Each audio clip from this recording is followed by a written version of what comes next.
5월 11일, 오늘은 입양의 날입니다. 피보다 진한 사랑으로 맺어진 입양가족은 가족의 진정한 의미를 일깨워주는데요. 그런데 입양특례법이 입양을 더 어렵게 하고 있다는 지적이 나오고 있습니다. 전국 입양가족연대 오창화 대표와 이야기 나눠보겠습니다. 대표님, 안녕하세요. 네, 반갑습니다. 오창화입니다. 네, 가족 소개부터 좀 듣고 싶은데요. 네네. 어떤 계기로 입양을 하게 되셨는지 궁금합니다. 네, 결혼 초부터 아내와 저는 다자녀를 소망했습니다. 그냥 성경에서 생육하고 번성하라는 그 말씀에 우리는 몇 명까지 낳아볼 수 있을까 고민을 했는데요. 넷째를 낳고 넷째가 먼저 천국 가는 일이 생겼어요. 하루 만에. 네, 그러고 나서 5번, 6번이죠. 그렇게 다섯째, 여섯째를 한꺼번에 쌍둥이로 입양하게 되어서 현재는 5명의 자녀를 양육하고 있는 가정입니다. 네, 두 아이를 한꺼번에 입양을 하신 거군요. 네네. 아, 네. 그 공개 입양을 하신 걸로 알고 있는데 아이들이 입양 사실 알았을 때 반응이 어땠는지. 저희는 위에 오빠 둘과 언니가 있기 때문에 쌍둥이들 입장에서는 어려서부터 입양의 사실을 듣게 되었어요. 네. 그랬는데 대부분의 경우가 동일할 텐데요. 6세 또는 7세쯤 되어서 이제 인지하게 됩니다. 그 전에 네. 공개 입양 사실을 들어도 이해하지를 못하다가 이해할 때가 오는데요. 저희 가정도 그런 때가 왔죠. 제 아내가 눈물을 참으며 막 애써서 밝게 이야기하려고 했다고 해요. 네. 근데 놀랍게도 쌍둥이들은 그 앞에 있는 구구절절한 이야기를 들으려고 하는 게 아니라 엄마의 반응, 아빠의 반응, 또 가족의 반응만 보는 게 그 아이들의 특성이라고 합니다. 그래서 입양이라는 것이 결코 가족이 문제시 삼거나 어려워하지 않으면 네. 아이들도 이것도 그냥 그런 거구나 하고 자연스럽게 받아들였던 상황이 저희 상황이었고 많은 가정들이 그런 이야기를 해요. 물론 그 이후에 인지하고 나서 조금의 시간이 더 걸리기는 합니다. 1년 정도는 많이 그것에 대해서 고민하는 때는 오겠지만 예. 그럼에도 불구하고 어려서부터 이야기하는 거는 아이들이 자연스럽고 편안하게 받아들이는 데 굉장히 중요한 것 같아요. 네. 벌써 입양한 지 꽤 되신 거잖아요. 지금 12살이죠. 네네. 대표님께 입양은 어떤 의미가 있는지. 입양은 예수님의 핏값? 저는 그렇게 생각을 했습니다. 왜냐하면 주님이 우리를 예수님의 핏값으로 입양하셨기 때문에 우리가 하나님의 자녀가 됐다고 성경에 이야기하잖아요. 그렇게 생각을 하셨군요. 네네. 저 같은 경우는 넷째가 먼저 천국 가면서 이제 다섯째, 여섯째를 입양했기 때문에 네. 넷째의 죽음이 입양이라는 생각을 또 하게 됩니다. 네. 근데 죽음이라는 것이 그렇게 받아들이면 저주 같고 마음이 어렵지만 한편으로는 주님은 저한테 아기가 천국 갔을 때 그 아이가 내 품에 있다라는 위로를 주셨던 그런 개인적인 체험이 있어요. 네. 그렇기 때문에 제 생각은 입양은 저에게는 핏값이기도 하고 또 넷째의 죽음으로 인해서 이렇게 연결된, 그래서 어찌 보면 더 천국을 소망하기도 하고 다섯째, 여섯째를 만나는 그런 문이 되었다라고 생각을 했습니다. 네, 또 신앙과 연결되는 이야기를 해주셨습니다. 근데 입양 특례법이 국내 입양을 더 어렵게 하고 있다는 지적이 나오고 있습니다. 이게 굉장히 오래된 현안이기도 한데 네네. 지금 상황이 어떤지 또 어떻게 바라보고 계신지 말씀 좀 부탁드릴게요. 입양특례법은 2011년에 발의가 되고 제정이 됐고요. 그래서 2012년부터 현재까지 시행이 되어 오고 있습니다. 네.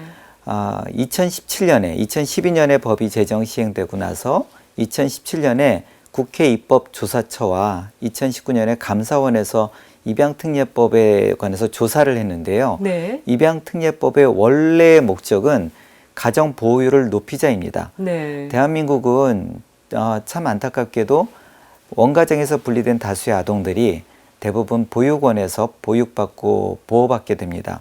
근데 선진국 아니면 OECD 국가 중에 대한민국처럼 원가정 분리 아동을 10년 이상 장기로 두는 나라는 단 한 군데도 없어요. 대부분 아동 일시 보호시설이라는 곳에 잠깐 보호했다가 네. 원가정으로 돌리든 아니면 위탁가정, 또 더 나아가서는 입양까지도 이렇게 연계하는 게 국가의 책무이고 네. 우리나라도 정책으로는 그렇게 제한되어 있습니다. 근데 시행이 대부분 보육시설로 아이들을 보호하고 있기 때문에 입양특례법의 목적 자체가 이 아이들을 가정에서 보호하자라고 해서 만들어진 법이에요. 근데 아까 말씀드린 대로 국회입법조사처와 감사원에서 2017년, 2019년에 입양특례법 이후에 오히려 가정보호율은 더 나빠졌다. 이 법은 실패했다라고 이야기를 합니다. 네. 그거에 이어서 입양특례법엔 또 두 가지의 이 사이드 이펙트죠. 그게 있는데요. 첫 번째가 출생 등록을 강요했다는 거예요. 네. 그러니까 입양인이 알 권리를 알아야 되기 때문에 어떻게 해서든지 입양 대상 아동은 생모에게 출생 등록을 해라, 호적에 올려라라는 그 법안인데요. 그 일이 있고 나서 2012년서부터 급증합니다. 베이비박스 아동의 유기아동 숫자가. 그래서 지난 10년 동안 2,000명이 되니까는 거의 1년 평균 200명 정도의 아이들이 어찌 보면은 유기되어서 그 베이비박스에 갔다가 지금 보육원으로 건너가게 되는데요. 출생 등록이 부담스러운 거죠. 그렇죠. 많은 생모님들, 아이의 생명을 지킨, 저는 그 주님을 믿는 카톨릭 모든 분들은 동일한 마음일 거라고 생각을 합니다. 생명은 하나님이 주신 거거든요. 이 생명을 지킨 엄마들이에요. 저희는 결코 베이비박스의 아기를 버렸다고 이야기하지 않고 베이비박스의 생명을 지켜서 맡겼다라고 이야기를 합니다. 네. 실제로 거기에서 아주 소수지만 입양된 성인 입양인들은 감사해하고 있어요. 자기의 생명을 지켜준 생모에 관해서. 네. 그리고 생모를 만나고 싶은 이유가 나 잘 자라고 있습니다 라고 말하고 싶어 하는 거지 그분을 탓하거나 벌 주겠다고 이야기하는 게 아니거든요. 그렇기 때문에 저희는 생모의 안타까운 상황, 뭐 정말 안타깝게도 청소년 임산부도 있고요. 그리고 혼외자가 되게 많습니다. 또 강간도 있고 근친도 있어요. 우리가 입에 담기 참 어려운 그런 많은 상황들이 있는데 이 여성들에게 생명을 지켰지만 본인이 양육하지 못하면 좀 다른 대안을 주셨어야 되는데 무조건 출생 등록을 하게 한 거죠. 네. 출생 등록을 하게 함으로 말미암아 이 아이들이 대부분 베이비박스에 갔다가 베이비박스에서 지금 현재 보육원에서 자라고 있고요. 두 번째 안타까운 입양특례법 이후에 안타까운 것은 해외 입양을 줄이려고 하다 보니까 많은 아이들이 그 해외 입양 대상 아동들이 굉장히 길게 입양을 못하게 되었습니다. 네. 2년이나 걸리게 되는데요. 평균 해외 입양아들이. 그러면 많은 분들이 해외 입양 줄여야 되는 거 아니야? 라고 이야기하는데요. 많은 경우 미국에 있는 그 크리스찬 가정들이 누구를 입양하냐면 장애 아들을 입양을 해요. 그래서 거의 45% 정도의 미국에 특히 입양 가는 아이들의 45% 정도는 성별도 상관이 없고 장애 여부도 상관없이 나는 아이를 키우겠다. 라고 하는 분들이 입양을 하시는 거예요.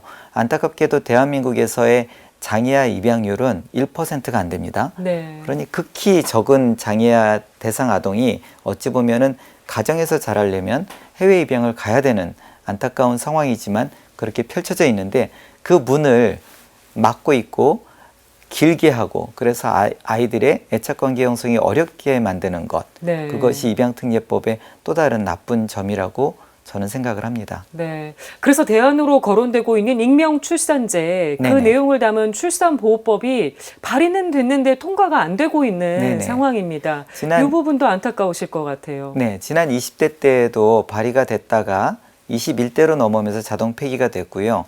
21대에 민주당의 조오섭 의원님이 이 보호출산법을 발의했고요. 국힘당에는 김미애 의원님이 이 보호출산법을 또 발의하셨습니다. 두 분의 법안이 지금 같이 올라가 있고요.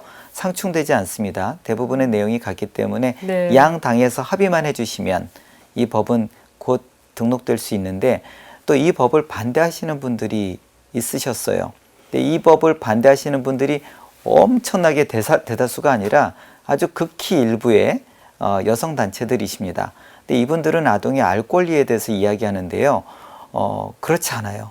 아까 말씀드린 대로 보호출산법은 오히려 아동의 생명을 보호하고 아동의 알 권리를 국가에서 보관하고 있다가 아동이 자랐을 적에 그것을 요구한다면 그러면 그때 재판을 걸거나 그때 자기 개인정보 청구권을 요청을 해서 받아낼 수 있는 길을 열어줬기 때문에 네. 오히려 생모들 입장에서는 아이의 생명을 지킬 수 있는 방법, 아동의 입장에서는 자기의 생명이 지켜지고 성인이 되었을 적에 그 정보를 정보 공개 청구를 할 수 있는 그런 네. 문이기 때문에 이 법안이 빨리 제정되기를 바라고요. 이 법안을 놓고 지금 활발하게 김미애 의원은 그 여성 단체들과 논의 중인 것으로 알고 있습니다. 네, 좀 진전이 있기를 기대해 보면서요. 네네. 아동이 새로운 가정에서 안전하고 행복하게 자라려면 어떤 지원이나 뒷받침이 있어야 될까요? 네. 그 방금 전에 새로운 가정에 안전하고 행복하게라는 말씀을 들을 때 제 머릿속에 딱 떠오른 거는 새로운 가정은 안전하고 행복하지 않나?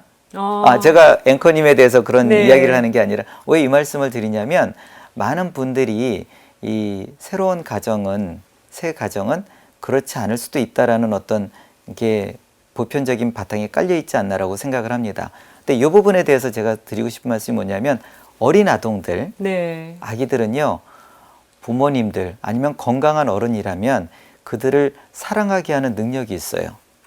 아이들은 아이들 존재만으로도 아름답고 너무나 이쁩니다.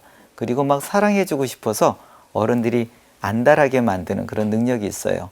그래서 저의 생각입니다. 건강하고 이 정신이 올바르신 분들이라면 저는 특히나 성경에서 주님이 얼마나 많이 말씀하셨어요. 고아를 돌봐달라.